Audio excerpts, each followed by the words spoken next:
Storytime Flix. Created by Stanley.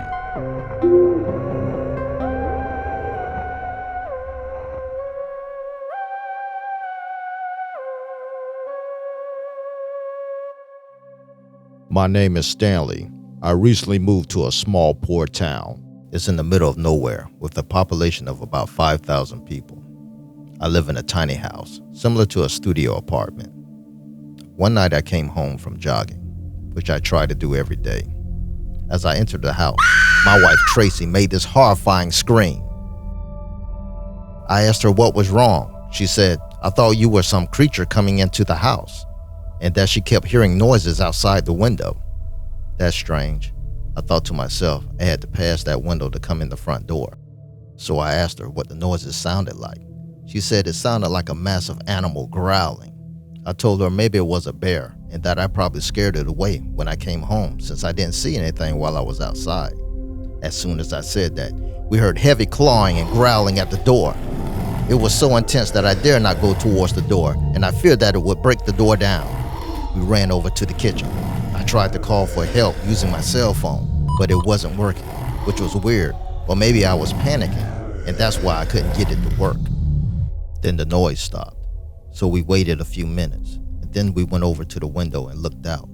We saw a pair of scary eyes looking back at us.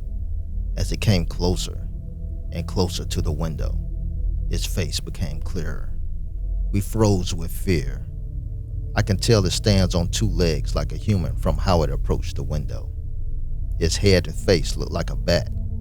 It has long, sharp, yellow teeth with bloodstains on them. It appeared to be very tall, at least 8 feet tall. As we stared at it through the window, it let out this frightening scream. We quickly ran back to the kitchen. We waited until we no longer seen it in the window. Then we managed to send a text out to our friend Chris, who lives right up the street. Suddenly we heard it at the door again. Then I noticed I didn't lock the door. There was no way I could get to the door in time. As we stood petrified with fear, the door crept open. We both screamed and ran, ducking behind the recliner. The door was wide open with nothing on the other side but darkness. It was very quiet as I watched the door, waiting to see if it comes inside. Then it showed back up at the window. Now I'm thinking, should I take a chance and run to close and lock the door? Or should I stay hiding behind the recliner? I decided to go for it.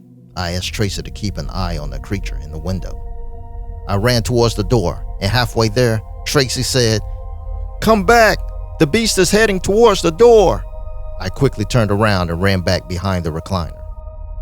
So I started watching the door again, and Tracie watched the window. We didn't see it. We waited and waited for what felt like an hour.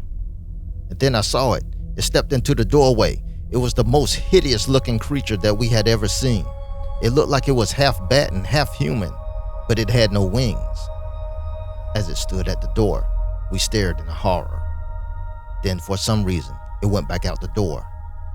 I thought it was coming over to the window again, but then we heard Chris calling our name. "Stanley! Tracie! I'm here!" Then Chris walked into the house, and we ran over to him.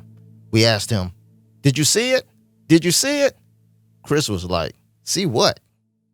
We explained to Chris what had happened, and then we figured Chris probably scared it away when he pulled into the yard. Chris said he's not scared of anything, so Chris went outside to see if he could find it. About 10 minutes later, we heard Chris screaming. Then Chris ran back into the house and locked the door. Chris looked like he had saw a ghost, and he was out of breath. He saw it, and it tried to get him, and then he ended up falling to the ground trying to get away. Then he said it ran into the woods. Well, needless to say, we stayed up all night waiting to see if it comes back, but it didn't. Chris left in the morning, and we notified the GDA, known as the Gray District Agency. The GDA investigates creatures and paranormal sightings worldwide and labels each sighting's location as a gray district.